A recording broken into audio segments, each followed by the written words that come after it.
Bum, bum, bum, down.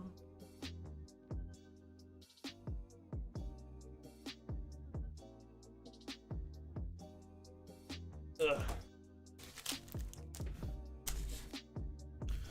Let's see. Got some comics to talk about today.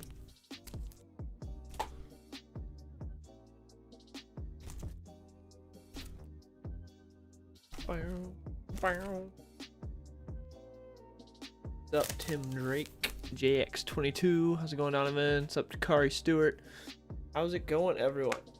Got some comics to talk about. I went to my comic shop this past weekend. I have not read Batman Imposter issue 3 yet because I haven't gone for this week. I went last weekend and I got that week's books and the weeks before because I didn't go the week before because that was Emerald City Comic Con, so I didn't make it to my shop that week.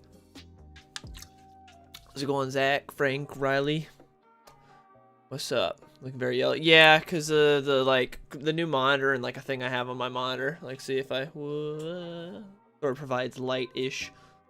Since my lighting always sucks, I just have that right now because there's like a notes thing I use, and the notes are very yellow on this monitor. But yeah, so that's why it's all yellow. What's up, Venomzilla? But yeah, we got Joshua Williams taking over Batman. That happened like this wasn't this past week. This was 2 weeks ago, I think. I don't remember. Either way, happened sometime in the past 2 weeks. Batman issue 118. I enjoyed it. It's a good start to the new Batman run. It's funny because it feels like we just had this happen, not this story arc, but this whole scenario with James Tynion taking over for Tom King, and now it's happening again with Williamson taking over Batman. At least it's not a renumbering, and he's gotten back in the Batman Incorporated suit because we're getting a Batman Incorporated related series here. Well, storyline, I mean. So, I enjoyed this issue. It's pretty good. I like the art. It actually looked really nice. It kind of looked a little bit, not exactly, but it reminded me a bit of like Clayman style. So that was cool to see, and yeah, I enjoyed it. We got a new villain called Abyss, which is the one that you've seen with all the promos. If you looked at any of the promos for this new arc, then you've seen Abyss. That's like the, I don't know, sort of darker Taskmaster-ish looking kind of person. So that's the new villain. We don't really get much of whoever they are in this, but the gist of the storyline, spoilers if you haven't read it, is that Abyss, but it's just part one of a multiple story arc, but Abyss gets murdered by like some members of Batman Incorporated, and so Batman goes over there to investigate. He's like, why did these guys just go crazy and murder Abyss? And who is Abyss? Because Abyss is someone that's been like kidnapping people for like the past year, and Batman Incorporated's been going against him, and then they killed him. But also, there's like no body left for Abyss, so and they don't know who Abyss is, so that's a little weird. So obviously, Abyss has something to do with whatever is going on here. I know we've had 5 new Batman villains created just this year because everyone wants to create their Batman villain, so that way, or their new Batman characters, so that way, you know, when there's an adaptation, they'll throw them into other things and they'll hopefully get royalties or something for them. I like how Ghostmaker, I think that's his name, right? The guy that James Tynion made, that's Batman's new bestie. Not James Tynion, freaking Joshua Williams sends him out immediately. Joshua Williams gets rid of him immediately. First issue, and he's like, yeah, I don't want to, this is a toy in the toy box I don't want to use, and just kicks him out of me. I didn't really mind Ghostmaker. He was a whatever character. He looked cool. But as far as a character, just whatever. I didn't hate him. I didn't like him. But I did think it was funny that Williamson's like, yeah, I'm not going to use him. So he just, like, sent him off immediately. Literally just, like, first issue in his arc, gets rid of Ghostmaker. So I thought that was funny. And then in the end, we see that Bruce talks about how he hasn't been funding Batman Incorporated. So he's like, who's been, you know, well, I don't know what they've been doing since I left. And then someone's like, oh yeah, a new benefactor came in and has been funding him. It turns out it's Lex Luthor. I really like that. That actually made me really excited. I didn't see that coming. I didn't see Lex being a part of this arc. So I'm excited to see what happens from there, because I think Bruce and Lex are always a great, like, butting heads rivalry there, and I think done right, it can be really cool. But sadly, it's not done right a lot of the time. A lot of the time, writers just sadly have only seen Batman the Animated Series, and that's their interpretation of Lex. They think Lex is a big dumbass that just gets angry, and that's it. Is Batman the Imposter still good? I haven't read issue 3, but the first 2 issues are good. Issue 3 just came out today, or yeah, today. I haven't read it yet. So I have no clue how it ended because it's only 3 issues, but the first 2 issues are good. But yeah, I would say pick up Batman 18 if you're interested in it. It's pretty good. Action Comics, new issue of that. This came out like 2 weeks ago. I actually read this digitally before picking it up from my store because I knew I wasn't going to be going to my store the week it came out, but I wanted to read it. Really good.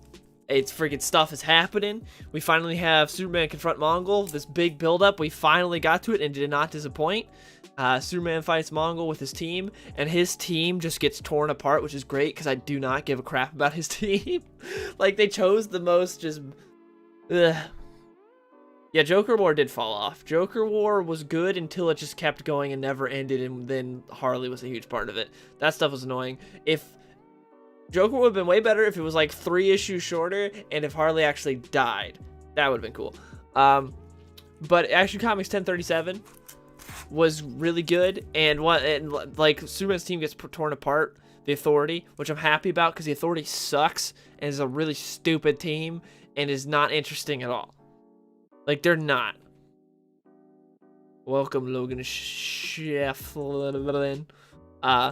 But yeah, so the Authority is just a stupid team in this. They just get torn apart by Mongol and his cronies, so that was great to see. But yeah, some stuff happens here. Some people, it appears, die. I won't spoil who. But yeah, some people die in this issue, so I was like, yes! Something's happening. And so that was cool to see. And yeah, I enjoyed this. This is like the second part of the actual arc, I believe. I believe this is the second part of it, because we had like the journey to like Warworld, and now we have like we're actually in the Warworld arc. So this is part 2, and it's really good so far. And the artist they have right now, I can't remember his name. Mello is his last name. I don't know what his first name is. Wait, no, that's the other. Mendonça, however you pronounce that.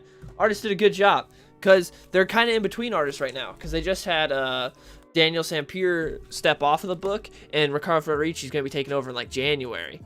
So they're in between artists, but the in between artist they got is really good, which rarely happens. Generally, when you're getting like fill-in artists, it's not the cream of the crop. But this guy did really good, and so if you're looking for a good Superman story, read Action Comics.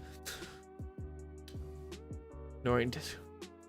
How's it going, Burn Blood Heavy? Well, the thing is, like, YouTube's been like really killing any notifications also, and subscription notifications, like within the past month. I've noticed I used to average like 30 people a stream and like 1,000 views a video. That's all been cut in half. So I don't know what I did to piss YouTube off, but they've killed it even more than how dead my channel is. YouTube really is making sure no one gets word of anything I do. So thanks, YouTube, appreciate that. But yeah, Action Comics is really good right now, and the in-between art is actually doing great. So yeah, Batman 118 and Action Comics 1037 are recommended pickups. I just finished Batman the Detective, the Tom Taylor Elseworlds Batman story, because issue 6 like just came out, and I hadn't read issue 4 or 5, so I just read all 3 tonight. Pretty good. I actually might make a video on this because there's some interesting things in here. It does the very stupid thing that like the Daredevil Volume 6 did, which was, maybe we shouldn't put bad guys in jail. Maybe we shouldn't do that. Maybe we shouldn't put arms dealers in prison, because what if they have a child? That's literally something that happens in this book. Literally, there's a scenario where there's an arms dealer and Batman puts them in prison, and then someone else in the book argues that what Batman did was wrong because that arms dealer has a child and now they don't have a parent. Maybe don't deal weapons, you dumbass. If you want to be a parent, go do something else. Like that, oh god. In Daredevil, they tried to make you feel sorry for a guy that committed homicide. And in this, they're trying to make you feel sorry for an arms dealer. And it's like, how dumb are these? Like, I don't, because the rest of the story is pretty good. But that thing was like, what the hell are you a dumbass? Like, what are you talking about? Like, I don't get it. I enjoyed it overall. I'll probably do a video. There's also a couple other things in it. But the whole, like, she's an arms dealer with a heart of gold. It's like, don't deal illegal weapons, you idiot. Go get a normal job. And at the end, Batman, like, Bruce Wayne pulls strings to get the lady out of prison that was an arms dealer. It's like, okay, so now she's just back. Like, what? It was just. But overall, I'd say it's good, and we get more Henry Ducard content, which is great because I really like Henry Ducard. I think he's really cool, and I would like to see more Henry Ducard. I believe they, if I remember correctly, I believe Nolan and like Goyer mentioned like Henry Ducard being an influence for their racial ghoul in Batman Begins, I believe. But yeah, freaking Tomasi did a great job of reviving Ducard with New 52 Batman Robin run. So I like seeing more, but. Okay, for the Second Amendment. yeah, Batman, who's always like, guns are a coward's weapon, then goes ahead and frees someone that's an arms dealer. Good job, Batman. But yeah, I overall did enjoy it. It's pretty good. Tom Taylor again is like Tom King in the fact that when he's doing something that's Elseworlds, he can do good, but when he does canon stuff, I don't know what happens in his brain, but he feels like he can't focus on the story and he has to tell like a message. I don't know what it is. But Tom Taylor did pretty good here. I enjoyed Batman the Detective overall. Again, I might make a video on that because there's some things to talk about there. 2021 annual. I enjoyed this, but this does make me sad that that sounds counterintuitive, especially seeing as how I'm sure Joe Twill got gun from an illegal arms deal. Yeah, exactly. It's really weird. I don't understand some of these writers, especially because, like, you could make someone empathetic. You could do, like, they could have done someone that got thrown in prison for, like, some weed or something, and you could have the readers be like, oh, man, I feel bad for that guy. Like, you know, you could do something like that. But instead, they choose in Batman an arms dealer and in Daredevil a guy that committed double homicide. It's like, I'm sorry, I don't feel sorry for those people. They deserve to go to prison. I don't care if they have a kid. I don't care if they were lonely. You deserve to go to prison, you know? Like, they could have done something that makes you feel like a more sympathetic, like, person in prison. Instead, they choose, how about the person that's dealing guns? Especially because, in this book, so the gist of it is, for the people that haven't read Batman the Detective, there's this group that Batman's going against that dress up like Batman except in all white, and they're called Equilibrium because their whole thing is balancing out what Batman does. So Batman saves people, their goal is to kill those people that Batman has saved. They believe in balance and equilibrium. So, you know, for every thing there's an opposite reaction, whatever. And so it's funny seeing how Batman then, because okay, spoilers for this book. In it, light spoilers, I won't spoil it too much, but something happens where Batman saves someone that results in someone else dying later on because Batman saved that person. So they're trying to teach Batman a lesson, like, look what you do here, so then they go and kill people that he saved, which is kind of dumb, because in my opinion, wouldn't you just go and try to kill Batman, not the people that he saved? I think that was kind of stupid, but at the same time, these people aren't sane, so, you know, makes sense. But the whole thing being equilibrium and, you know, there's a reaction, and then Batman just completely ignoring that entire message and be like, I'm gonna free the arms dealer, because I think that's the right thing to do, because I know her daughter, and her daughter's cool. Like, I don't know about that one, Batman. It's kind of weird. It's like if you have that bat privilege of knowing Batman, your freaking felony family can get out of prison. But, I don't know. Tom Taylor's the most bipolar writer at DC, so good, and then he does something so cringe. I agree. He can do some great stuff. Like, his Nightwing run is the epitome of that. Some of his Nightwing stuff is the best stuff I've read this year. Other of it is horrible. Mike with the $5. Thank you. Thoughts of Batman 89, Superman 78. Batman has huge replacement, but I'm liking Superman 78. Aside from the plot element, that's a spoiler. I hate to say it, but I haven't read either. I will probably pick up Superman 78 and trade because I've actually heard it's really good. But Batman 89 I haven't read because, like you said, I've heard it's not very good. But I do like Batman 89 the movie. I don't like Batman Returns. I think Batman Returns sucks. I think Batman 89 is good. Batman Returns sucks. Superman 78, I never had a soft spot for the Reeve movies. I like Christopher Reeve. I think he's a great Superman. But those movies, I did watch them growing up, and I just never really cared for them that much. I was always more into the comics. I just never, like, the movie, because I read the comics first and then watched the movies later, and I was like, I just don't really like these that much. And so I don't have a soft spot for it. So when they announced it, I'm like, oh man, I like the writer, but I don't really care about that world. And now I'm hearing it's like the best Superman book out right now. And I was when me and Wes talked about Superman books, he was telling me I should read it, and it's really good. So I think I'll check it out once it goes to trade. But sorry, I don't have an opinion at this time because I haven't read it. Dude, I thought the same thing about the last issue. She deserved prison. Exactly. She's an arms dealer. Again, you could do someone that, like, you could do something more empathetic. You could do something more empathetic. Instead, you choose an arms dealer. It's like, come on, do something more. But anyways, Nightwing Annual 2021. Good issue. I like it. I always love whenever Nightwing is bonding with someone else in the Bat family, because he is, to me, he's the glue that can keep everyone together in the Bat family. Put that. Oh, right here. Yes, I have Red World of Krypton. We're gonna get to that in a moment. I'm talking about Nightwing first. So yeah, Nightwing 2021. Yeah, so anyways, like I said, I feel like Nightwing's kind of like the glue that can keep everyone together, because I feel like everyone in the Bat family doesn't necessarily love each other, and I like it that way. I don't like it when writers like Bendis and the Batman, what was it, 1027 or Batman 1000? I think it's 1027, where everyone's like all lovey-dovey and loves each other like so much. I like it when there are kind of feuds in the Bat family. Not everyone likes each other, but I do like the idea that kind of everyone gets along with Dick. I like that. I like that everyone gets along with Dick Grayson. Like, he's the one that can, like, kind of get... Because he's the social one. He's that guy. He's the one that everyone get along with. Even if they hate him at sometimes, everyone gets along with Dick Grayson. And I like that idea, and we kind of get some of that here. I do miss Jason being the bad boy of the Bat family, though. I hate that he's so good now. I want Jason to be more of an asshole and the bad guy of the Bat family. Instead, he's just like, oh, I gave up guns. I gave up killing. I only use a crowbar now. It's like, how many things of Jason are you going to take away until he's not Red Hood anymore, until he's not Jason? But overall, I did like it. It's good. It does make me miss Jason. It does make me miss actual Red Hood. Like, I don't like the gone straight Jason.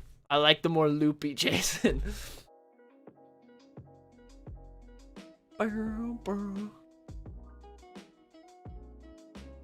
Well, Dylan doesn't like Reeves Superman. He's not a super fan. I know. I got that. There were a few of those comments on the video me and Wes did, where they were like, "Oh, who this guy isn't actually a Superman fan because he doesn't like the Reeves Superman movies." It's like, oh yeah, my bad. I just like the source material and not the adaptation. My bad.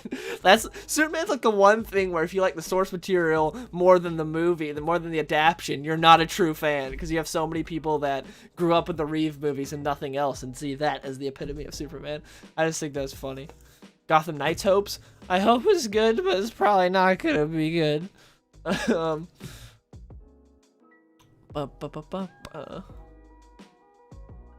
was like the second Alfred in the Bat family. Yeah, essentially, yeah. That's actually a good way of putting it. First issue of the new Hulk series seems promising for the series. Yeah, I read it. I love Ryan Ottley's art. It's kind of a weird issue, though, with Hulk being a starship. That's an interesting concept. I didn't love it. I didn't hate it. I'm still going to buy the next issue. I'm kind of, like, interested to see where it goes. Half-Life Jason, yeah?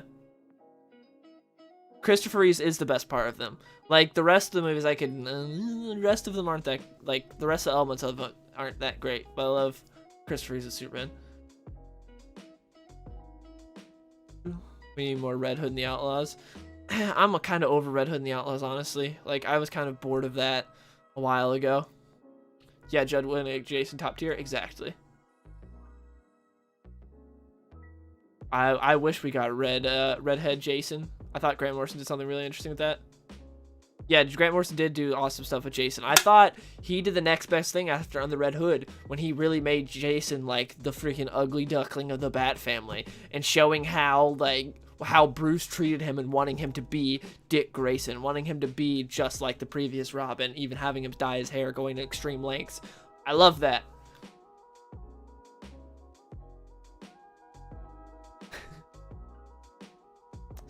Zack Snyder created Wonder Woman, Sam Raimi created Fire, and Christopher Reeve Donner created Superman. Sad but true in a lot of aspects. I feel the freaking Superman fandom is very just not Superman, Spider-Man fandom's all over the place with everything. But yeah, it seems like a lot of Superman fandom's very much on the, like, Richard Donner Reeves is Superman and Raimi's Spider-Man is Spider-Man. I mean, not yeah, whatever. I got confused there. But yeah, Spider-Man fandom's weird because they're all over the place with everything. But yeah, the Superman fandom seems very much in tune with the Reeves Donner Superman, best Superman ever. Logan #1. What fan base is worse, Superman's or Batman's? I don't know, dude. I don't know. Spider-Man's. Even though you didn't include Spider-Man's in there, I'm gonna say Spider-Man. Spider-Man's like the worst fan base. Spider-Man fan base and Snyder fan base are like the worst on Twitter. You look at those and they're just insanity. They're gonna read the first person Wolverine trade soon. Nice. You get some Victor Bogdanovic. I wish he was still on Wolverine. Anyways, on to World of Krypton, #1. This is written by Robert Venditti, who I wish would just get an ongoing already. I know he's doing Superman 78, but would get like a legit ongoing, and I wish he would be included in the discussions of like people to lead DC forward, because I think he's one of the people that should be in that discussion, because he's really come into his own in the last few years. Ever since Green Lantern Rebirth, he's really like stepped it up. But yeah, so World of Krypton #1 was an interesting book. The art's pretty good, except some of the characters, like the art for the characters, I don't really care for. The landscapes look great. It looks really interesting. It's sort of like a wacky version of Bruce Timm's art, I would say. It's not really Bruce Timm's art, but it's like sort of just a different take on Bruce Timm's art is the best way I can describe it. It's hard to say. Here, I can pull some up so you guys can see real quick. But the story's interesting. It takes place on like was it? I can't remember what they exactly called it, but basically Kara, Supergirl, was like born really like right before this happened, and they're like doing the naming party. I think that's what it was, actually, the naming party. Yeah. And so Jarrell and his wife Laura go over there, and some stuff happens. They meet Zod. There's an assassination attempt on the House of L, because there are people that are like, down with the House of L, we don't like the way Krypton's going. There's also another lady that gives Jarrell some info that some beasts on Krypton died for some reason. They don't know why, and Jarrell maybe should look into that, which is, going to lead to the whole plot of what happened to Krypton. But, Rogol Zard destroyed Krypton, right, guys? Right? Yeah, thanks, Bendis. Baby Kara looked like a whole potato. She did. But that's what I'm saying, like, some of the character stuff is really, like, 50-50. Ooh, thank you. Oh! Hey, bud. I gave them both their, like, sleepy bones. Yeah. And Abby was asleep when I gave it to her. She woke up, thought he was near her when he wasn't with the bone, and snarled just out of like instinct. Still hasn't eaten it? Ian's been gone for the past night. 24 hours. 24 24 hours, and he just got home, and his dog's very happy. So that's what just happened there. But anyways, we're going to World of Krypton. Did you check the variant cover for Mark Wade's upcoming World's Finest run? Yeah, I have a. I was talking about today on Twitter. Where's World of Krypton on? Oh, that's why I went potato spelling Krypton. Whoops. It's a new keyboard, okay. The one thing that I thought was interesting in World of Krypton was Zod. I really liked the characterization of Zod in this. But yeah, see, like the landscapes look cool, the colors look great. Then look at that face. Like, look, I think Jor looks good. Laura looks horrendous. Like, I think Jor, like, this style for Jor looks good. But, my God, what is this design for Laura and her face? Also, look at cover art, interiors, completely different styles. But I do like the colors. I think the coloring's great. And I think the landscapes look cool and the beasts look cool. It's just some of the people are like, what the hell?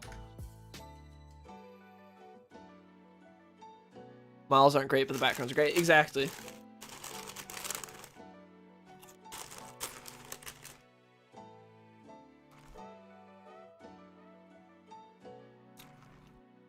I think Henry Cavill's the best Superman as well. I honestly love Man of Steel. It's not perfect. Far from it.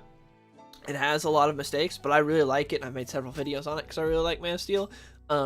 Batman v Superman is garbage. Batman v Superman is horrible and undoes all like the character development that we get in in Man of Steel.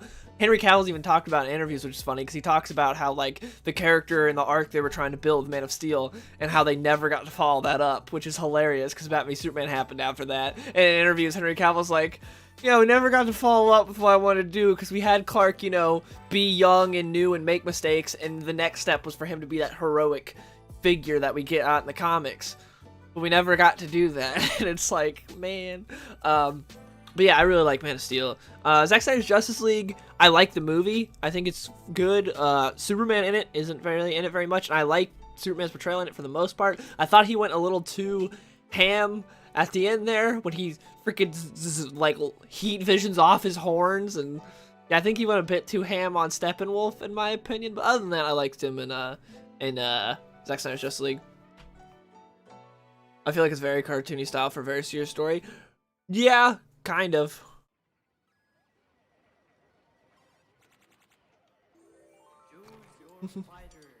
Twitch streams coming soon. I stream on Twitch like several times a week.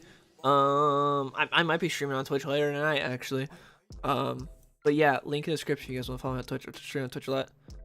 It looks like a kid's cartoon. Well, that's what I'm saying. Like, you can't tell me this doesn't.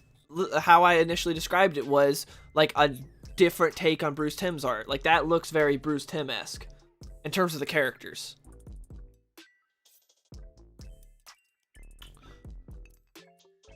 Maybe between the new Halo campaign on Twitch when if the co-op mode, whenever the co-op mode drops, probably. But I'm waiting for co-op. I'm not gonna play it single player because I don't care enough. You're probably gonna skip on the rest of the series. I'm gonna give World of Krypton another shot because I liked the first issue, but I didn't love it. If the second issue doesn't really bring me in, then I'm not gonna, I'm not gonna read it. But I really like Zod was my favorite part of it. I honestly didn't care about Jor or Laura that much though, which was they are supposed to be like the mains of the book, so that was a little weak. But I really liked Zod and how Zod was talking about how he's retiring, and they're like, what? Your whole house, like the House of Zod is, you're our military leaders, like that's your job. And he's like, yeah, but war's not supposed to go on forever. Which is funny because we know in the real world that's all that happens is war constantly. Yeah, I thought that was hilarious. It was probably a little bit of a social commentary, but also it's like, especially since Krypton was supposed to be this sort of like futuristic type civilization. Yeah, that maybe they're supposed to be different from Earth. They're not supposed to be the exact same. So maybe they could, war could stop. But I did like that how Zod was like, I kind of want to not be at war forever, and we shouldn't constantly need me out there on the battlefield. Unlike, the science people are supposed to always be exploring new options, everything. Thanks for the $5, Mike. Do you still work at Winn-Dixie? They turn them all into Super One's foods over here in Louisiana. No, I don't. So in 2017, I moved from Florida to Washington State. Right near, I'm like really close to Seattle now, and I have just a 9-to-5 office job now.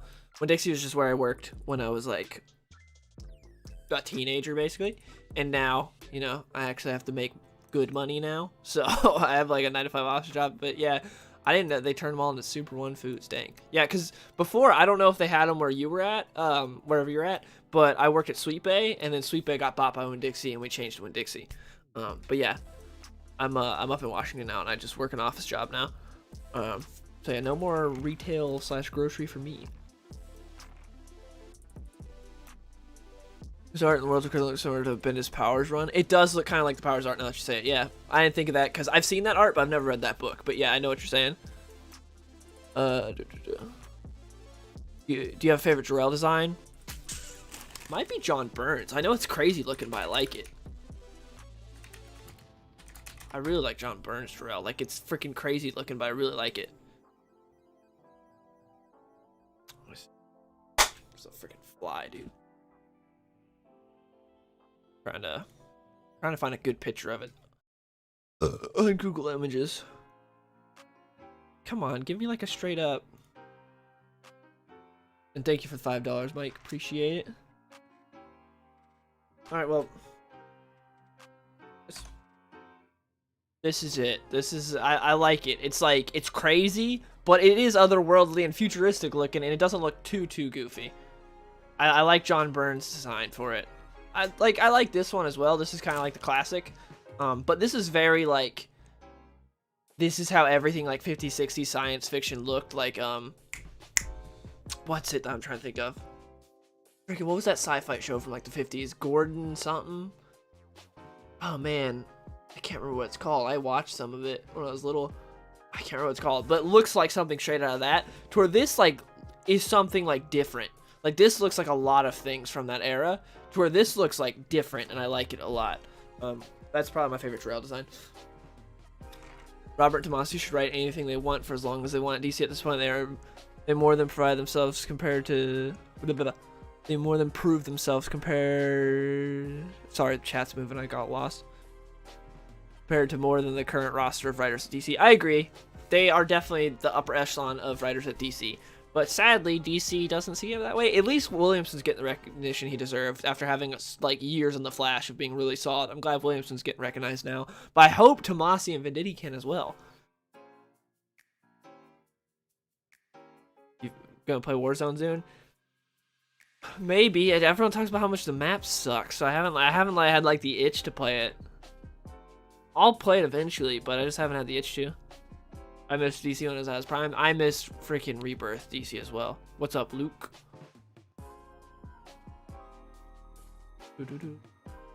It's Chris. The Jarrell design for the DCAU. That one's good too. Favorite Daredevil story? Freaking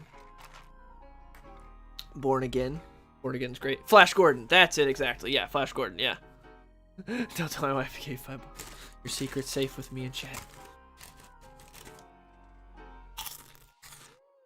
You didn't know Brando played Jarrell in the Donner movies, dude? I guess he does look different. Alright. But World of Krypton, I wouldn't, like, this definitely isn't a must pick up. Like, to me, these are books that if you're interested in them, check them out. Worth it.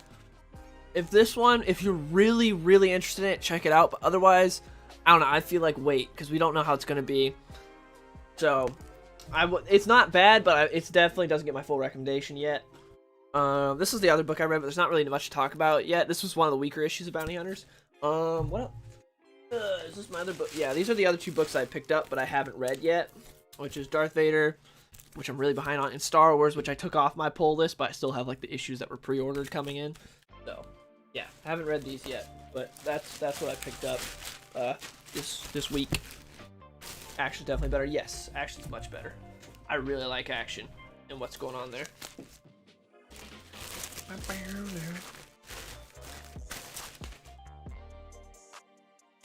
Excited for Hawkeye tomorrow. I heard Will Smith's King will be the main villain in the next 2 episodes starting tomorrow.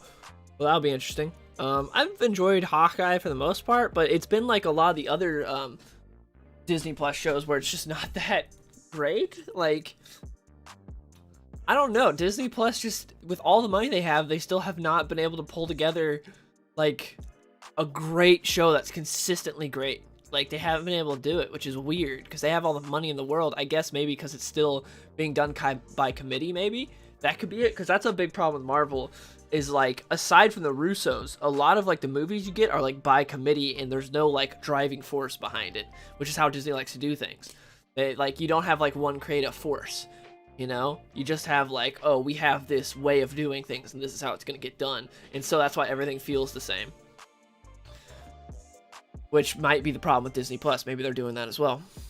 And maybe that's why, even though Mando hasn't been the best, it's pretty good, but it's not like, not very consistent. Maybe that's why Mando's a step above the other Disney Plus stuff, though, because you do have Filoni and, freaking, what's his name? The director of Iron Man, I can't remember his name. Only to get his act together, DC, when he had the chance. Yeah. Yeah, if only I did.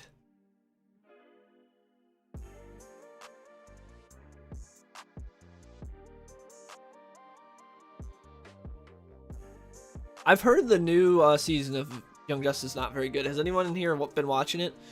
It might even be over. I don't know.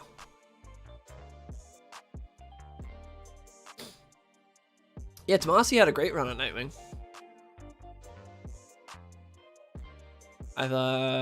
Philip K. Johnson would have been a better pick for World of Cross. Yeah, he probably would have been, But at the same time, he's got a lot on his plate right now, like with the different stuff he's writing with Action Comics and Alien, and I'm assuming he's probably like currently working on things for Last God Volume 2. I'm assuming he's working on that, and he's probably got other books as well that I can't think of off the top of my head. Yeah, they also did a collection of Tomasi's Nightwing. If anyone wants to read it, they did. I'm assuming it's still easy to get a hold of. I don't think it's in that area where it's like hard to get a hold of, where it's like just out of print. But they did that not too long ago, like a couple years ago, where they reprinted his run, just like one nice trade. So that was nice. Pizza time. Thanks for the $5, Logan. Appreciate it. Glad I finally caught a stream live, but I gotta go stay cool. See you, man. Glad you're able to stop by, man. Appreciate the $5 and thank you for stopping by.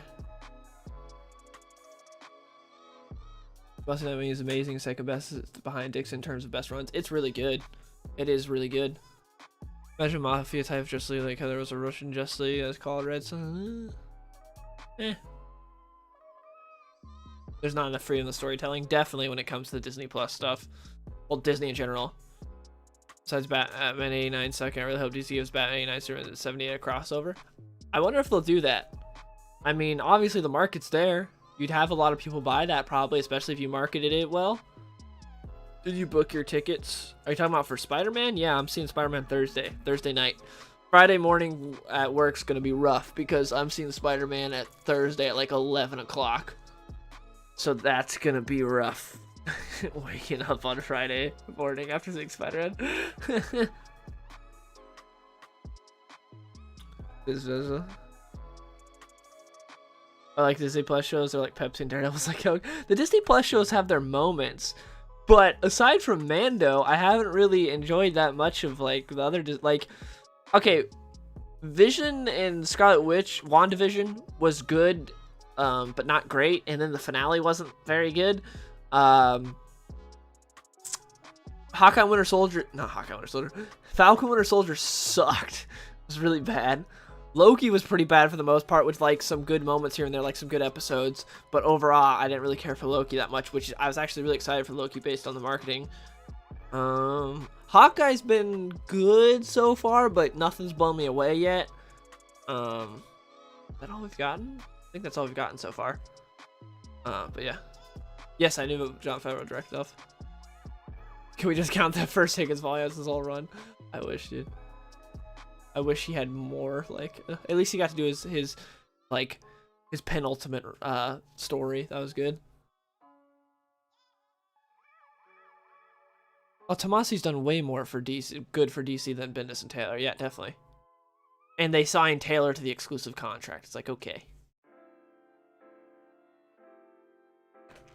What are your future goals? Get a rich girl pregnant by the time I'm 30 so I don't have to work. Ugh. Seeing Spider-Man Monday, nice. To see more. Read more comics. That's my. I mean, that's a goal too, because I have a lot of. I have a big pile of unread comics that I slowly get through because I procrastinate things. Even things I want to do, I procrastinate. Not enough time in the day. Pepsi better than Coke? No way. Lies.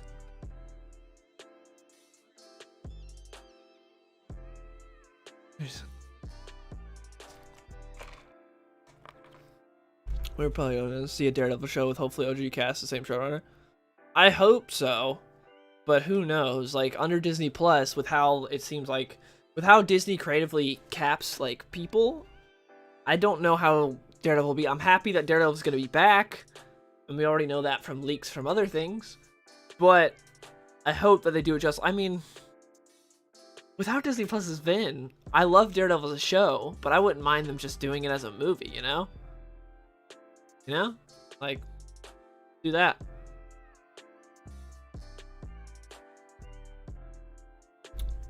Pepsi objectively better? Blech. No. Pepsi's not bad, but Pepsi is literally the substitute. Like, Pepsi is what you take when they don't have Coke. They literally made a whole commercial about it. Look at Abby enjoying her bone, by the way. She's just loving her bone. You like your bone, girl? But They literally made a whole ad campaign about it where they're like, Pepsi's okay. Like, they accept second best, which is funny. Exactly, I have so many fanboys who think he made Wonder Woman Flash popular because they hadn't heard of Wonder Woman or Flash until he said something about it. Freaking dude. Zack Snyder's cultists are insane. The weird thing is, like, I enjoy most of Zack Snyder's stuff. Like, I really like Man of Steel. I enjoyed his cut of Justice League. I like Watchmen. I like 300. Like, the stuff that I've seen of his, I enjoy. I hate Batman v Superman, and his future plans for the DCEU were horrible. Like, I made a video on it, if you haven't seen it, talking about what he planned to do for the future of DC. Awful. Thank God he didn't get to do it. But the stuff he has done, for the most part, I've enjoyed, besides Batman v Superman. But his fans think he's God and are absolutely insane. It is weird. Like, they are weird. I don't understand.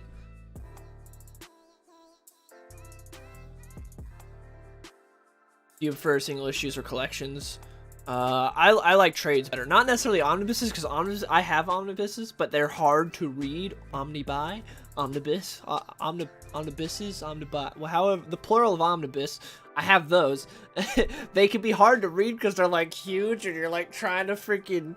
But I like trades better than single issues because it's just so nice to have a whole story to read. But yeah, I'll take a good trade or hardcover over a single issue any day. I know a lot of people prefer floppies, but plus they're easier to store and stuff. Like, you don't have to worry about like putting them right in the long box and they get like they fall over or get distorted or anything. It's like, no. I've been reading comics lately. No, Batman Earth 1 Volume 3 turned her off.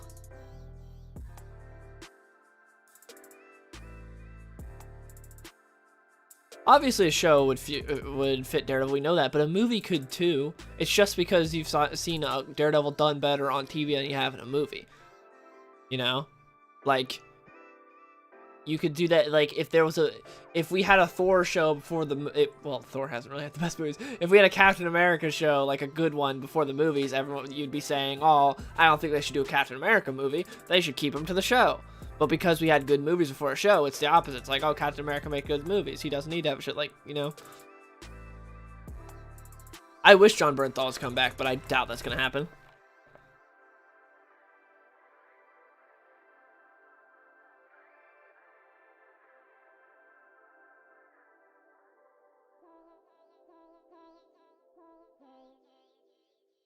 Love when YouTube doesn't get notifications. Welcome, Austin. And yeah, YouTube never gives notifications. Especially, like I said, in the past couple weeks, YouTube's like, I don't know what it is, gone even more in a mode to try to like kill my channel, which is fun. So that's been cool. But yeah. Omnibuy. Cool. It is a cult. That's what's weird, because I would consider myself a Zack Snyder fan. Like I said, I like most of his work. Aside from Batman v Superman, I like everything I've seen of his. Batman v Superman is horrendous, but all the other stuff I've seen of his, I like. I consider myself a fan, but I'm not like some weird freaking cultist that thinks that everything he does is perfect and he does the best version of every character. No. I've defended Man of Steel more than freaking most of these cultists have. But man, they act like everything he does is gospel.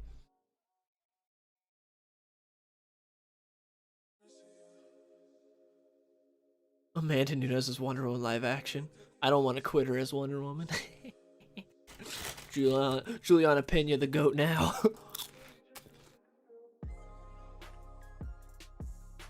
Thug Rose as Wonder Woman. That's my pick. Yeah, I saw he had the Final Crisis Omni in the background. Everyone was freaking out. Everyone's like, oh my goodness, that means you're gonna do Final Crisis? He would love Final Crisis, getting to have Batman shoot Darkseid. My goodness, that'd be like Zack Snyder's dream. Batman shooting Darkseid. He'd be like, ugh, just nut filming that scene.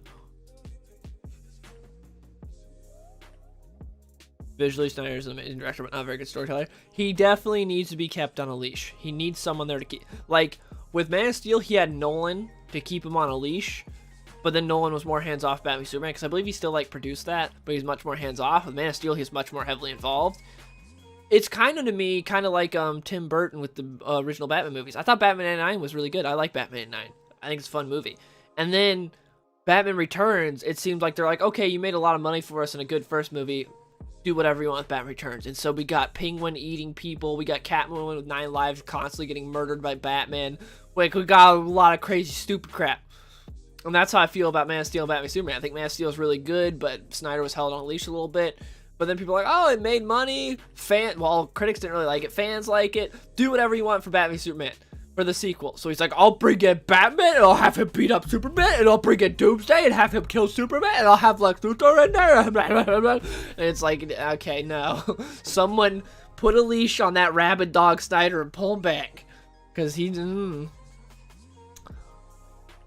But yeah, visually, he can do some really cool stuff. Besides Batman v Superman, I don't know, other than the Batman v Superman fight, the visuals in that, like, the final Doomsday fight looked horrendous. I don't know what it was, because generally, visually, he's really good. Like, the Batman v Superman fight looks beautiful. As much as that fight sucks and how it's built makes no sense, visually, it looks very pretty. The Doomsday fight looks horrible. It's just gray and a bunch of dust, and Doomsday's design is the worst thing I've ever seen. Like, it's really weird, because it's like, did someone else direct this part? This looks horrible. But Wonder Woman is supposed to be hot. Hey, Rose with hair is hot. Bald Rose, not so much.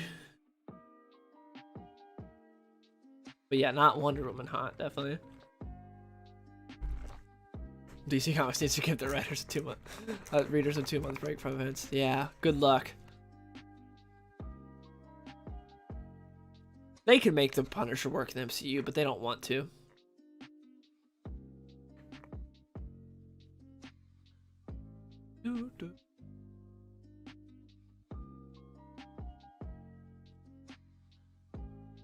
I do wish Man of Steel was more colorful. It does have that whole tint on it to make everything more dull. I didn't mind it too much, but yeah, it would look much cooler if it actually had some more color to it. But that didn't bother me that much. I know a lot of people, it's like a lot of people are like, oh man, this movie has no color, it sucks.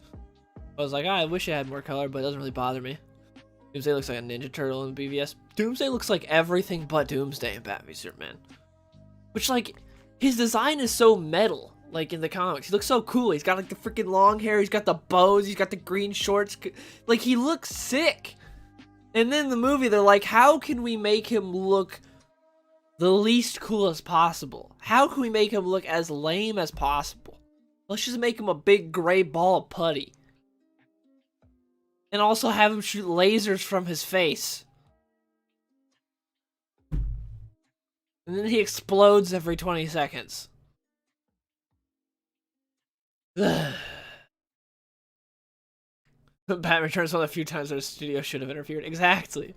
Like, that's what I feel like. I feel like Batman 89 was a movie where, like, they kept him back a little bit. Like, they kept him in the cage. And then they're like, Burton, go do whatever you want for Batman Returns. And it's like, why is Batman just murdering Catwoman throughout this movie? And why is Penguin eating people? And how does Catwoman keep coming back? What's going on? Just remember not treating Bendis Man of Steel. Yeah, sadly, that's the highlight of the Bendis Superman run is Man of Steel. That's, like, way better than anything that comes after it. And it's bad. It's sad, though. It's sad. But, yeah, I got some videos in the pipeline. I got a video talking about the second Bloodsport, because I talked about the first Bloodsport years ago, Dubois, and I'm going to be talking about the second Bloodsport, which was the white supremacist Bloodsport, because Bloodsport's a very dark character, both of them, and because I just reread some of that, and I was like, man, this is so much darker than what we're getting nowadays in Superman comics. Doomsday comic design was probably the easiest design to adapt to film, so what went wrong? I don't know. Snyder thought he could do it better? I don't know. I don't get why they changed it, because his design is great, and it's simple, too. It's nothing that you need to change. I don't understand. Especially imagine if we could have seen him in the containment suit first, and then have him, like, rip out of it. Like in the comics, that would have been cool. Or if we could have gotten the legendary scene of when the bird flies in his palm, and then he crushes it. But no, we don't get that. But, yeah, anyways, like I was saying, I'll be talking about Bloodsport. Because, man, in that, civilians die. You don't get that a whole lot in like in modern Superman comics. You'll get in some others, but in modern Superman comics, most of the time, like, Superman saves everyone. In this, like, people get just shot up. Like, it's dark for a Superman book. Just like in the first story with Bloodsport, where Bloodsport just commits some mass shooting on men, women, and children. It's like, damn.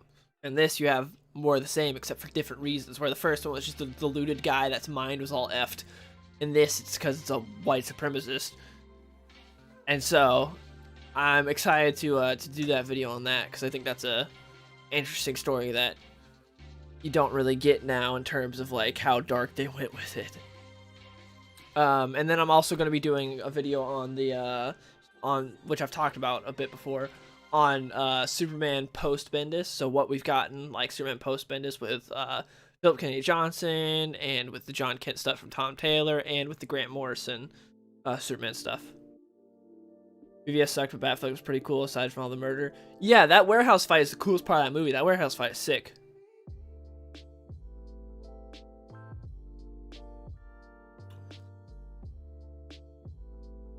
Warner Brothers changed Doomsday design because they thought it was too scary. That's why they cut 45 minutes out as well. I don't know if that's true, especially because we have the Ultimate Cut, and his design is still ass in that. So I don't know. I don't know if that's true. I feel like that's something that's been spread around by Snyder cultists that don't want to admit that Doomsday's design was ass in that movie, because our Lord and Savior couldn't have greenlit a horrible design. This day I haven't watched BBS every time I fall asleep within the first hour. BBS is also a very long movie. What do you think of Superman the Authority? It was horrible. Like, there are some moments of good stuff in it, but man, some of that dialogue is horrendous, and I don't get the point of the book. That's the thing that I don't understand. I don't get the point of that book. Jack said he had a different design. Well, maybe he did, but I find it very hard. As dumb as Warner Brothers is with a lot of stuff, I find it very hard to believe that Doomsday was too scary, considering they had Doomsday stab Superman through the chest. They're like, that's cool. Oh no, him with long hair is too scary. I like Zack Snyder, but I don't know if he's telling the truth about everything there either. So, who knows? He said, she said type stuff. Because it's very weird, but like, oh yeah, we'll have Batman beat the crap out of Superman, and Superman get stabbed through the chest by Doomsday, and I'll prolong to look at that. And we'll have Batman be like a horror freaking character in this movie, crawling around the walls and branding people. But Doomsday with hair? Too scary. I don't think so. Tom Taylor definitely belongs to Elseworlds. But yeah, Superman the Authority had some of the worst dialogue I have read in a long time. It was horrible. I don't really care about the rest of the team. The point of, again, I was like, what is the point of this book? It felt very weird. Morrison's Action Comics run, it plays off a lot of things from that run. Well, that's the thing. Like, that run was very mixed. Like, Action Comics, it's been a while since I've read it, but his run Action Comics had some good moments and also some not so good moments. Like, I didn't really care for Morrison's run on Action Comics from New 52. But yeah, I didn't really care for Superman the Authority. I don't care about the Authority. His voice for Superman still in the book isn't bad, though. It's just like, some of the dialogue is so bad. It's so weird that Morrison wrote that, because some of that dialogue is just like the worst. Like the worst I've read in a while. Like when Midnighter's fighting that girl and talks about how if he wasn't gay, he would marry her for the fights. It was like, what are we doing here? What is going on? What? Or when the new OMAC introduces themselves as like a... Like, the dialogue when they introduce themselves is like the oddest thing I've ever heard. It was so weird, or read. J Mike, thanks for stopping by, man. Appreciate the donos. Thank you for the $2.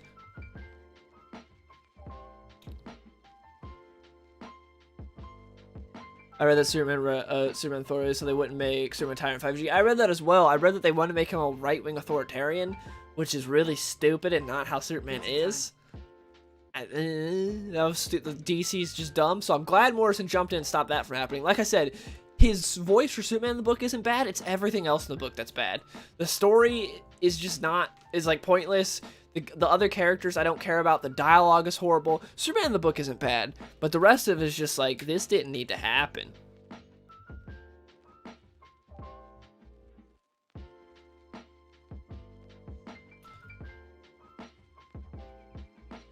speech to text.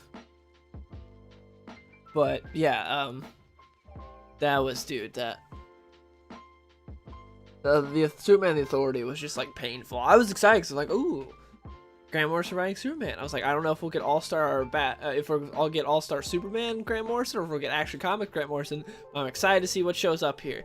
And then it was like, this is just not my cup of tea. But at least we have Action Comics. That's what I'll say. Action Comics is, if you're looking for a good Superman book, Action Comics is definitely the best. You'll definitely hear me talk about more soon, and I'll also be talking a bit about it whenever I do my comics wrap-up video about like my favorite comics of the year. Action Comics has been solid, and I'm really happy that Philip K. Johnson's getting to do what he wants to that. Wasn't gay out very, yeah, that's literally what he says. That's literally a line from the book, and it's like, and that's not even the worst of it. Like it's like some of the dialogue's just. Let me see if I can hear. Hold up.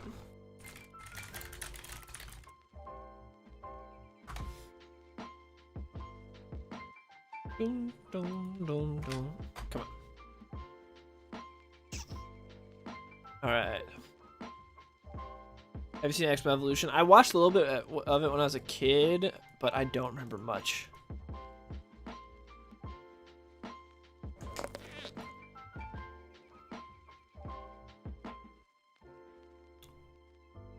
See, that wasn't my problem with it. I know a lot of people had problems with like him meeting Kennedy and stuff like that. That stuff wasn't my problem. My problem was that the story just wasn't interesting and I didn't care about the characters. That's my problem. Also, Manchester Black is a little bit too much like Constantine. Like they're literally just making him Constantine.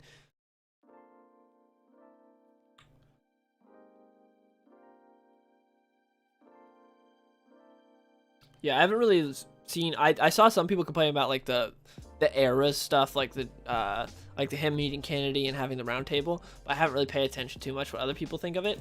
I just thought the dialogue and the characters were horrible, and I didn't really care about the story. But yeah, bringing Ultra Humanite back was cool, but man, some of the dialogue, it was weird how bad it was. Like amateurish, like amateur-esque, like how the dialogue was.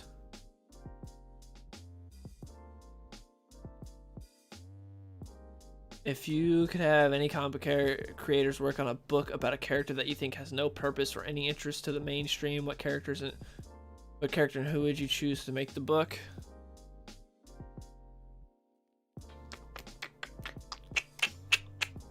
Someone who has no mainstream interest currently, and is someone to write the book. You know what? I'd be interested to see what Jeff Johns could do with Jonah Hex. I really love Jimmy Palmiotti and Justin Gray's run on Jonah Hex. I think they did great. But I would be interested to see what Jeff Johns, who's my favorite comic writer of all time, could do with Jonah Hex, and also get more eyes on Jonah Hex because he's Jeff Johns. So that would be interesting. Imagine a Jeff Johns, Gary Frank, Jonah Hex book. That would be really cool to see how that plays out. Reading DC ongoings are reading a Robin, Flash, and Teen Titans Academy just because, and Joker. Yeah, definitely check out Action Comics. Action Comics is good. The first issue of the new Batman run's good, so Williamson's writing that.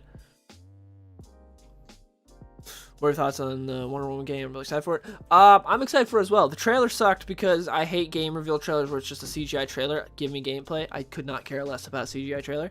But the studio being Monolith, who made the Shadow of War and Shadow of Mordor, I love those games. I think that gameplay style would fit great with Wonder Woman. And I'm happy it's a non-Batman related title. So Wonder Woman's got me excited. I'm happy about that. But I'm more excited for that than I am Suicide Squad or Gotham Knights, to be honest. But yeah, I'm talking about. I get so sidetracked, dude. Welcome, John Jim Bob. Yeah, Action Comics really good. You're already reading Robin. Batman the Imposter is a limited series, but it's good. But like I said, Batman, the first issue is good. I was talking about this the other night on Twitter, but something that I miss that hasn't recovered since New 52 was Batman and Superman's relationship. Like pre-New 52, they were best friends, and I really like their interactions with each other. And then New 52, they kind of like stripped that away, and they tried to do it kind of a little bit. And then Rebirth, you know, it was like New 52 Batman with like pre-New 52 Superman until the Superman Reborn storyline happened, but they never really repaired the relationship and reset it to where it was pre-New 52. So like I really miss that. I really wish we get like the super close Superman Batman that have like long history with each other. Like I was just thinking about that the other night. I was like, man, I miss when we had that, but we don't have that no more, sadly. Like the apex of that was Jeff Loeb's run on Superman Batman, like with what he did with Superman Batman Public Enemies. Like that is the perfect Clark Bruce relationship. I love that so much. But that whole run's great and displays how their relation should be. But sadly, we don't always get that. Hey Abby. But yeah. I don't think there's much else to talk about. Let's see what books came out this week, actually. Let's see what books came out real quick before I end this stream. So we got Batman Imposter number 3. I will be picking up. Ooh. Batman Robin number 2. I still need to pick the first issue of that up because it's Lemire, and I love Jeff Lemire. Is there nothing else for DC this week? Wonder Girl. I read the first issue of that and liked that, but I have not checked anything else out for Wonder Woman. And there's only Batman Imposter. See what came out from Marvel this week. There is a New World's Finest. It's from Mark Waid, and like I said on Twitter, freaking flies, dude. I got that one though. I missed him last time, but he dead now. The Wastelanders Wolverine number 1 comes out tomorrow. Revisit the Old Man Logan. See how that is. I have no clue if that'll be any good. Interested. Especially because like they ended Old Man Logan. Now we're doing like a prequel to where it takes place right after the original Old Man Logan storyline, so we can see what happened with Baby Hulk and everything.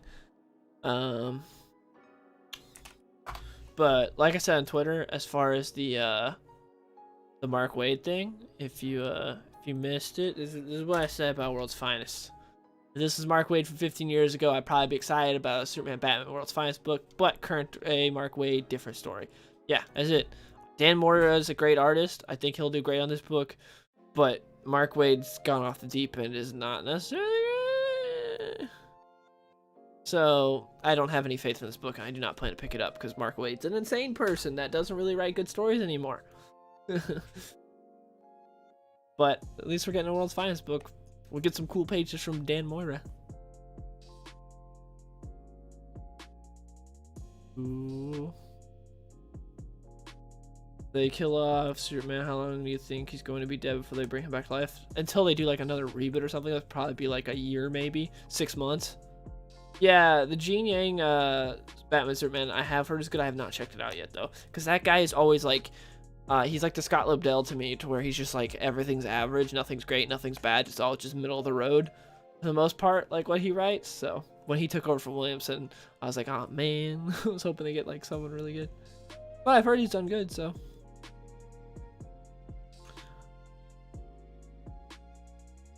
Rewatch X-Men Origins Wolverine walkthrough. Nice. Mark Waid is at best hit or miss. Yeah, at best. I don't have any faith in him doing good with this book. It sucks because doing a World's Finest book sounds really interesting, and it's what I want. But instead of getting someone good, we get Mark Waid. I have not read Venom by Ewing. Yeah, Mark Waid on Impulse. Nice. All right. What else go home? What else came out from Marvel? So we got Wolverine, Wastelanders Wolverine number 1. New issue X-Force, Hulk number 2. Okay, the Hulk number 2. Yeah, not very many comics coming out this week that I care about. Be interesting to see how issue 2 of Donny Cates Hulk is though. Eternals number 8. I might pick that up. I need to pick up issue 7. Kieran Gillen's doing good, and I like the artist as well.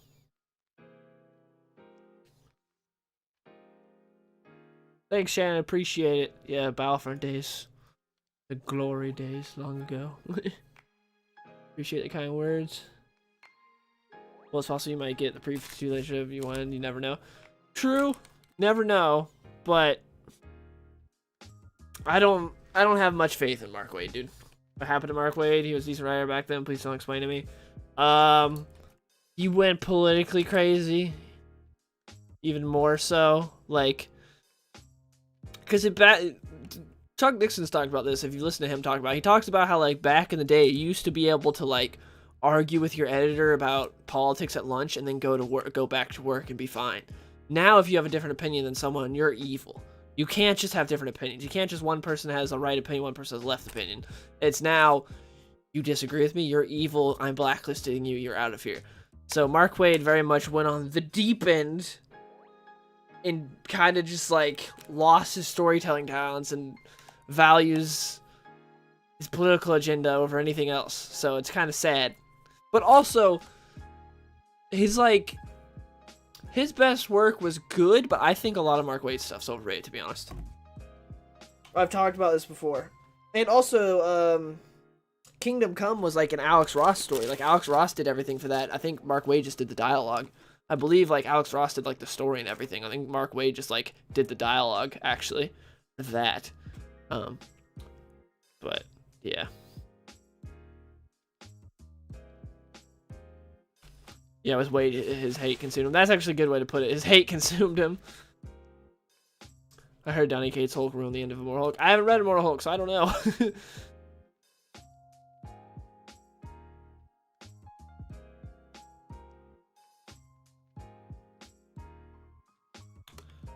What's up, Nevea? But yeah, I heard Immortal Hulk was pretty good for the most part. I heard people really liked it and then it fell off a bit. But I haven't read Immortal Hulk. So, because that's from Ewing, who Ewing's one of those guys that's like, how did you become a big name? Because until Immortal Hulk, he didn't do anything. Do you, Jeff Johns, Alex Ross, Kingdom Come sequel? No, I did not. Because, like, I like Kingdom Come, but it's another book that I do think is overrated, and I hate the whole Superman having to, like, be talked down for murdering the entire UN. That part I thought was really stupid. I know it's an Elseworlds book. I know the history of Kingdom Come universe, but I still think it's stupid that, like, Superman had to be talked down. Hey, Superman, don't murder everyone here. I didn't like that. Especially because it's like, a lot of people see it as like one of the best Superman stories, and it shows us what a great character Superman is. But there's a part in it where Superman has to be literally talked down for murdering innocent people, so that's kind of stupid. I don't think you've ever talked about this. Who's your favorite Batman villain? Riddler's my favorite Batman villain. Riddler, Joker, and Hush are like my top three. The thing is, like, Joker has the best stories because every single freaking writer that takes it over him wants to write a Joker story. Literally every single one is like, hey, it's my time. I could be out of here in like 5 issues. I need to write a Joker story before DC kicks me out. So they write a Joker story. They're not like, oh, I want to write a Riddler story, or oh, I want to write a Mr. Freeze story. They're like, I need my Joker story. So most people that write like a Riddler story or something like that are people that like have longer runs. So yeah. But yeah, I think Hush is really cool when used correctly. Like, I liked what Paul Dini did with him post the Hush storyline. Sequel cuts the ending part with the UN out. Well, that's good. Because I hated that part. And I felt like not Superman at all. Especially because, like, when I read Kingdom Come, everyone told me it's one of the best Superman stories ever. I need to read it. It's so good. And then I'm like, one of the best Superman stories is where he has to be convinced not to murder people? What? I don't know about this. I still liked it overall. It's good. And I am still firmly on the belief that Alex Ross is a great cover artist, but his art is not meant for interiors. There's no movement to his art. It's so static. And that kind of annoys me with comic art. Like, there's no, like, it's hard to, like, see where it's going. And, like, it's all just, like, frozen in time. You know? Like, he doesn't do a good job. That's why I feel like he'd be, like, every time he does Flash, it's like, no, that's not, like, he is really bad with speedsters, because everything's just frozen. Can you read Robin and Batman side by side with Robin Year One? It's like comparing 10 foot. Wait, what? What story are you talking about? I know Robin year 1, but Robin and Batman. What do you mean that? Why did James Tynion leave Batman? Felt kind of sudden. He's going to Substack like a lot of comic writers. That's why he left.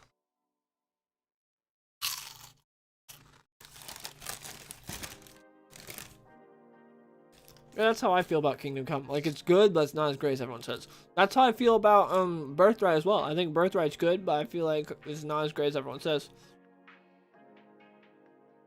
Dude, Secret Origin was amazing.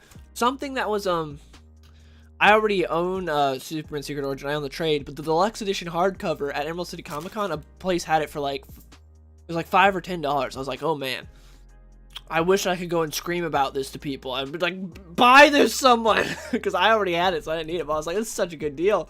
Like, it was the deluxe. Let me see how much the deluxe edition is on Amazon. Let's see.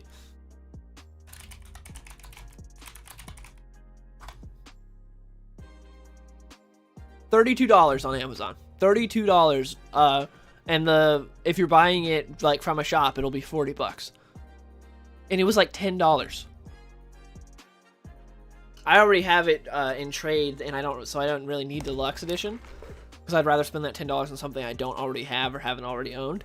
Man, I was like, if someone buy this, it's so good. Secret Origin is so much better than Birthright. Birthright's good. Secret Origin is great, and we get Parasite. We get a solid Parasite story, which I love. Parasite.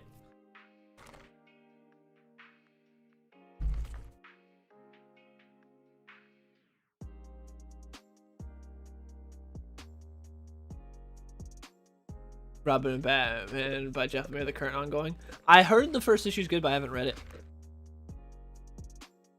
You sub Scott Snyder's Substack interesting so far? What's it been like? Give me the rundown. I haven't looked at like anyone on Substack, to be honest. Is Dark Knights of Steel any good? Oh yeah, I can talk about that. I forgot to mention that because I read it digitally, the second issue. I forgot to mention that because they didn't have the second issue at my shop, because I didn't pre-order it because it's a Tom Taylor book, and I was like, I don't know how good it's gonna be. So, but thank you for bringing that up. I completely forgot about that. I actually just read it digitally like the other day. But yeah, Dark Knights of Steel is actually pretty good. I like it. What y'all think about the finale to Batman the Imposter? Don't say anything about it. I haven't read it yet. It just came out today. I'm going to my shop this weekend to pick it up. Don't say anything about it.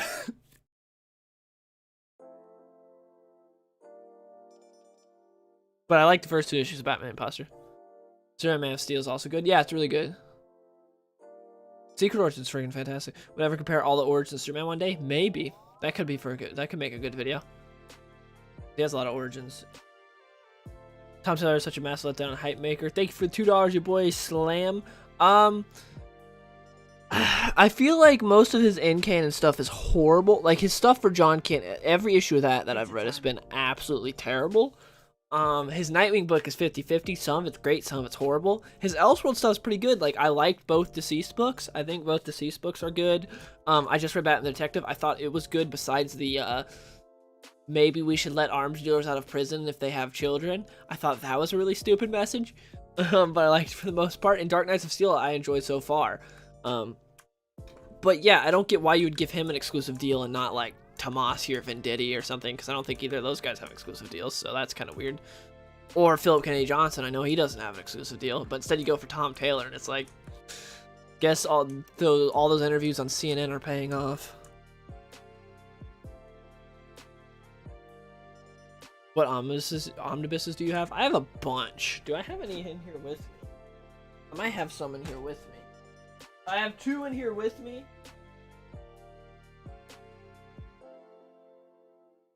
I use these to actually prop up my camera when I do my videos with my camera, because this is a webcam I'm using. This is just on my monitor, but when I use my actual camera, I need something to prop it up on. Why the Last Man Omnibus and Super Sons Omnibus. So those are 2 omnibuses that I have in here with me. But I have I have Marv Wolfman's New Teen Titans. I have like the first omnibus of that. I have the Jeff Johns Aquaman omnibus. I have all the compendiums for Invincible. Oh, there's a bunch. I have several omnibuses. I can't think of all of them off the top of my head.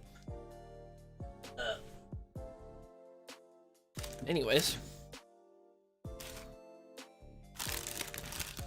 I've read the first 2 issues of Batman the Imposter, and it's pretty good. We're just pointing that Hickman is off X-Men. That whole run is going to be terrible. We'll never see its whole potential. Yeah, that Hickman's run started off very promising with Hawks and Pox, and then went downhill as soon as we got into the actual X-Men book. I hate that island so much now. Krakoa can suck a dick. I hate Krakoa.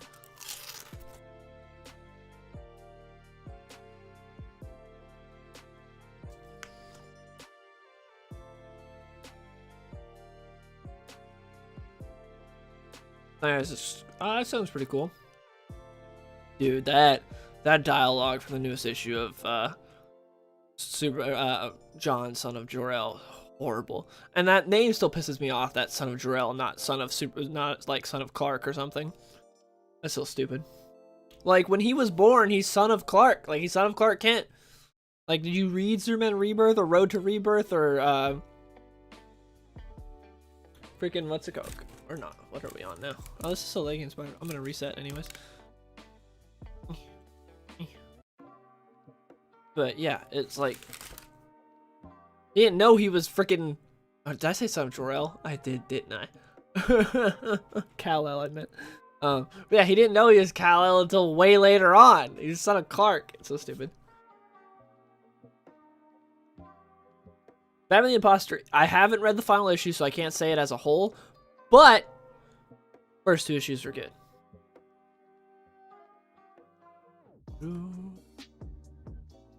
But yeah, Dark Knights of Steel, we're going to talk about, is pretty good. I don't really, there's so much, like, I don't really want to say much because there's like spoilers for things that happen. Do you guys care about spoilers for Dark Knights of Steel? Let's get a vote in chat real fast if you guys care about spoilers, because like a lot of stuff that happens in these first 2 issues.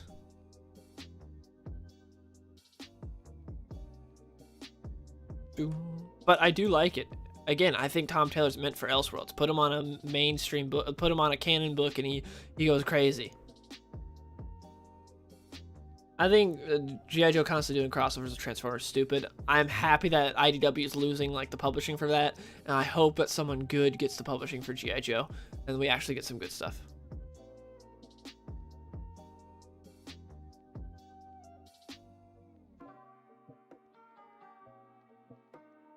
I really like Superman American Aliens, shame that Max Landis such a... Yeah, the first volume of American Aliens, great. A lot of the follow-up stuff that Max Landis was going to do sounded horrible.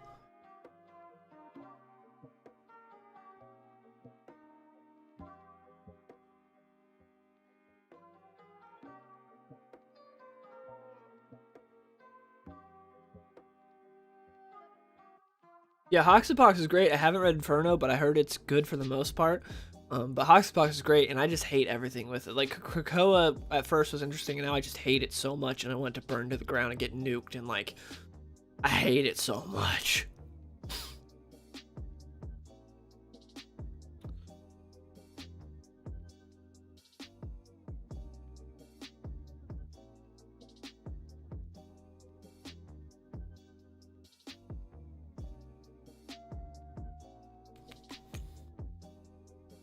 Bring Nixon back for G.I. Joe, please. I wish they'd bring Chuck Nixon back for G.I. Joe. Yeah, I saw about Skybound being interested in G.I. Joe, which I think would be great because I'd love to see what they do, assuming they put someone good on it. But I think they could definitely do much better than what IDW's done. What was the follow-up stuff Lane was going to do? Oh my goodness. He had several videos on it. And some of it sounded interesting, some of it sounded horrible. One of it was having Wonder Woman beat the crap out of Superman while he's naked and crying in front of the entire world. So yeah, I don't want that.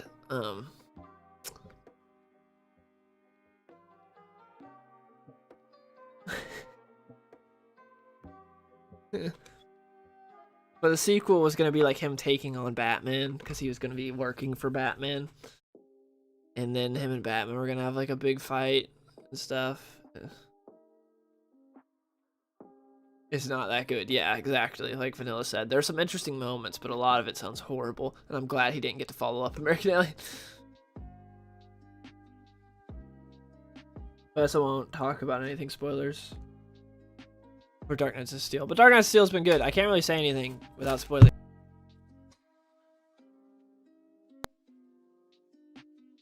Come on. Okay. Whoops, I actually bumped my mic. Landis is great at pitching. Just his ideas here are horrible.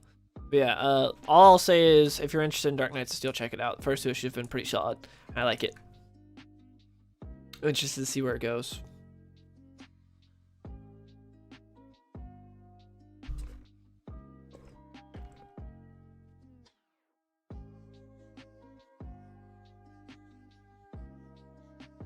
Landis and Snyder should write just like to continue the DCU.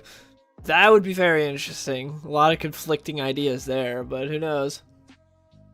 His version of Batman did sound horrible because it doesn't sound like he likes Batman. It sounds like his understanding of Batman is much different than a lot of people's, and he's not the biggest fan of Batman. But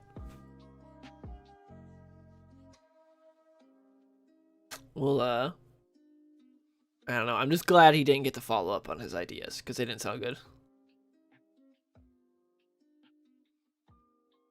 I would like to see what Mark Millar did with Old Man as well, but sadly we won't because he got that bag from Netflix and he's never writing a comic again for Marvel. So that's not gonna happen.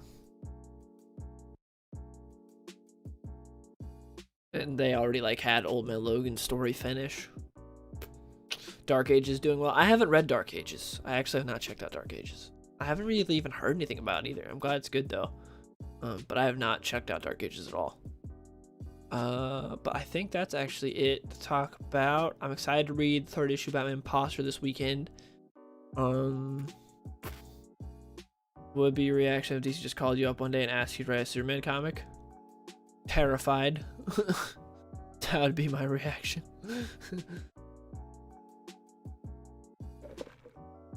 More Arrowverse comics? I don't want more Arrowverse stuff. Just give me an actual Green Arrow comic, please. I don't know if any of you guys read the Green Arrow Aquaman book. I read the first issue and it was absolutely horrible.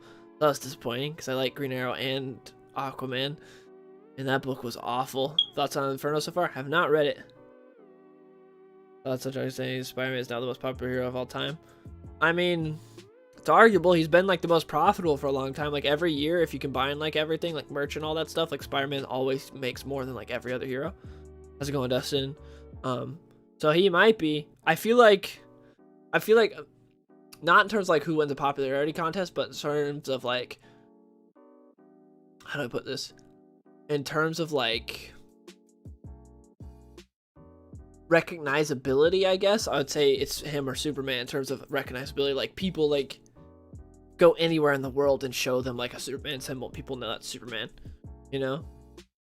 But in terms of like a popularity contest, obviously Batman and Spider-Man beat Superman. But in terms of like recognizability, if that's a word, I feel like Superman and Spider-Man are like the top two. Will be a fill-in issue exploring the champions of Mongols' backstories. Well, hopefully that's good.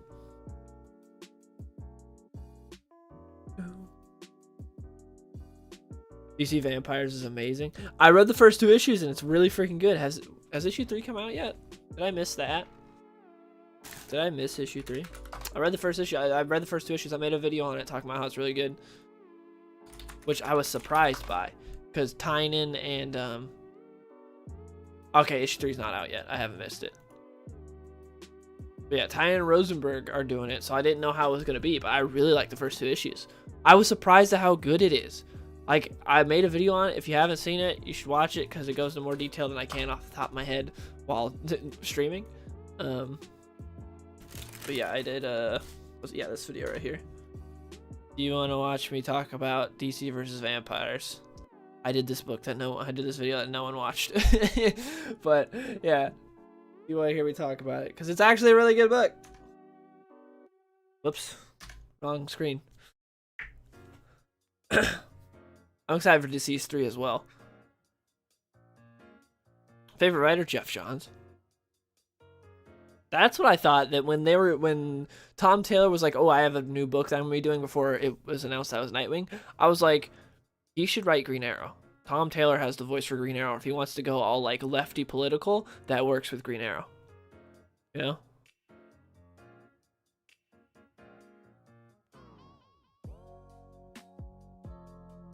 Yes, I heard about the announcement with World's Finest. We were talking about that earlier in the stream. Dan Moore is a great artist, but I'm not excited for Mark Waid to be writing Superman. Why isn't there a Jeff Johns Superman on this yet? I have no clue. They should do one. There's enough stories there. I don't understand. I don't know. I don't know who decides what gets put into an omnibus for DC, to be honest. When is DC going to bring back Alfred? Whenever there's another big event. Whenever there's like another big reboot or something, they'll probably bring him back. Or if Williamson wants to, he could bring him back. Who knows?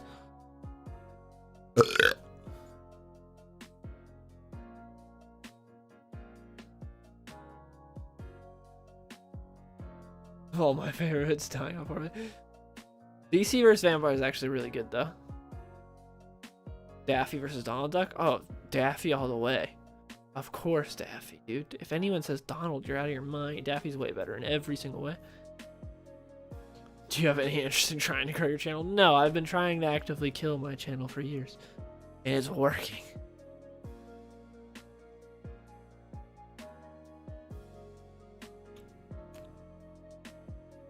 Watch that intro on the Hawaii vlog before, yeah.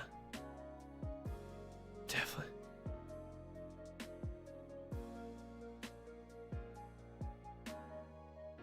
Ugh. I'm excited for, do we know, well, no. Are we getting a Justice Society thing from Jeff Johns? What DC stuff do we have from Jeff Johns? Do we have anything? I'm trying to think. Do we have any? Because I thought he was doing like a JSA thing, like Justice Society or something. I search up Jeff Johns. The first thing that pops up is Green Lantern just abandoned the franchise's most beloved lore. And Green Lantern #9 by Jeffrey Thorne. What, he retconned something from Jeff Johns?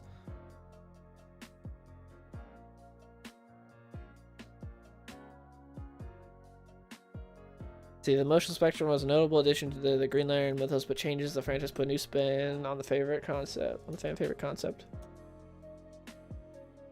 He's doing JSA again. Okay, I thought so.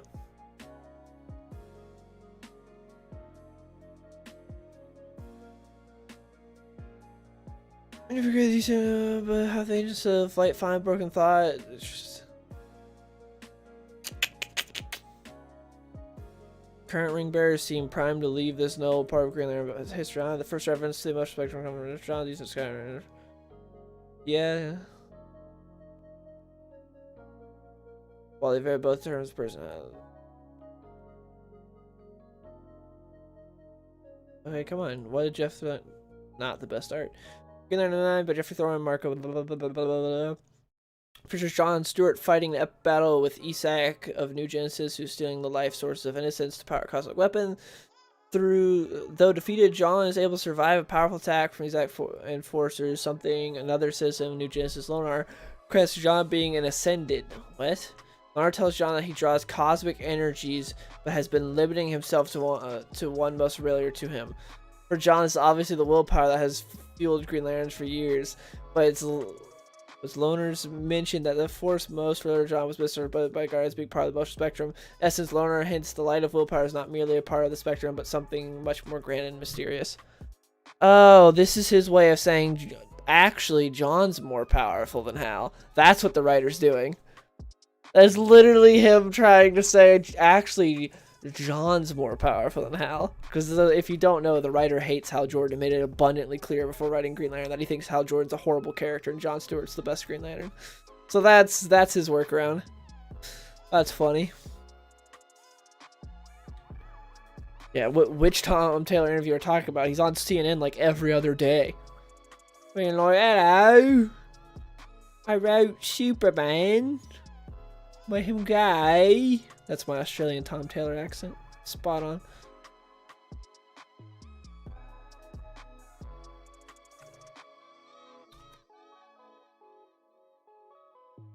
What's up, Lance?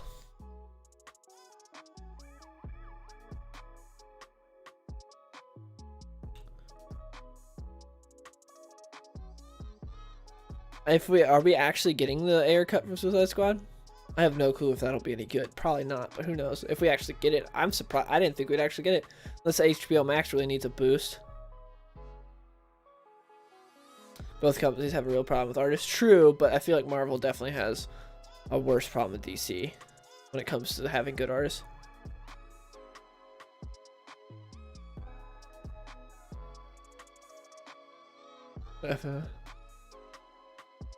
And New 52, yeah. I didn't really read any of Venditti's New 52. I liked what he did with Rebirth from what I read of it, but I didn't read any of his New 52. I know my brother is a big Green Lantern fan, read it, and did not like his Venditti's New 52 run.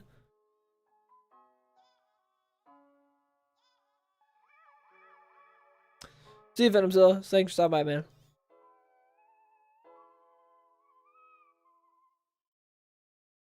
I miss Super Sons as well.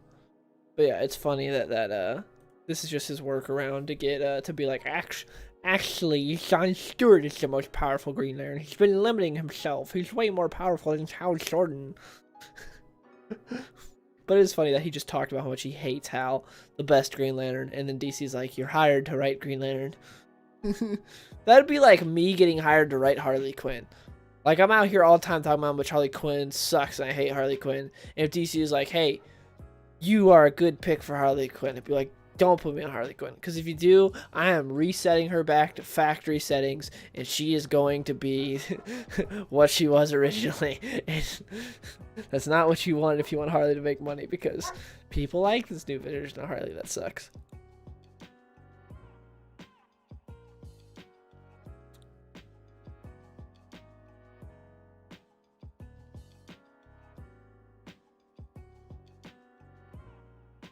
You finally complete Grant Morrison's Batman run? Nice. I really like Grant Morrison's Batman run for the most part. I think it's really cool. Try some new things. I like what he did with Jason. What he did with Jason Todd was really cool.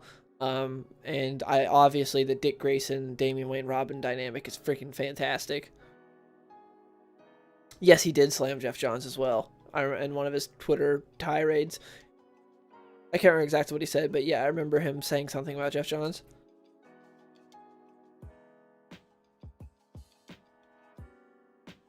I haven't read Devil's Reign #1. I'm just reading Daredevil in trade, so.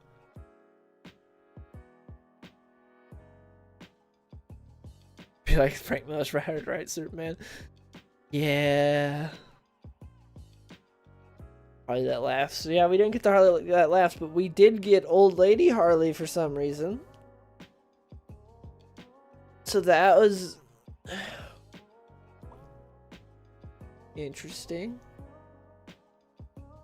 Ugh. Boom, boom, boom.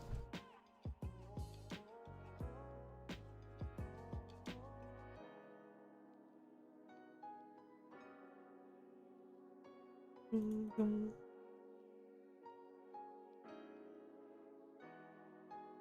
Cool.